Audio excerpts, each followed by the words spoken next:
Siamo con il professore Pierluigi Sacco, professore di economia della cultura, e già dire economia della cultura sembra una cosa strana.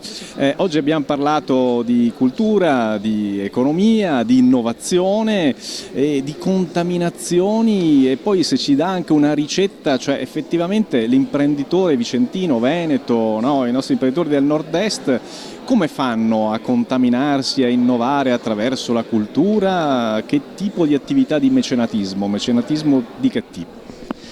Non esiste una ricetta per la contaminazione, la cosa importante, come abbiamo detto anche stasera, è coltivare la curiosità per contaminarsi, anche perché realtà diverse possono essere attraenti per soggetti diversi. Quello che possiamo dire è che in realtà molte delle cose più innovative che accadono oggi anche nel campo dell'impresa sono appunto il risultato di contaminazioni inedite, che però nascono soprattutto da una cultura imprenditoriale della curiosità e dell'apertura mentale. Per il territorio veneto in questo momento questa è la dote da coltivare.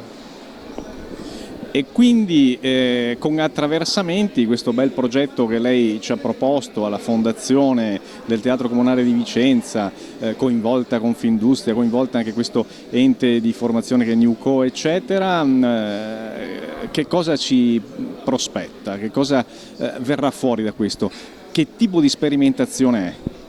Una sperimentazione che porti le persone a entrare in teatro una sera senza avere la minima idea di cosa li aspetta, perché è proprio questo quello che vogliamo, che le persone si aprano alla curiosità e all'imprevisto. Le contaminazioni di Attraversamenti sono proprio un modo di rompere tutte le classificazioni tra arti visive, musica, teatro, performance, proprio per spingere le persone ad appassionarsi a forme di cultura nuove che possono aprire delle prospettive diverse.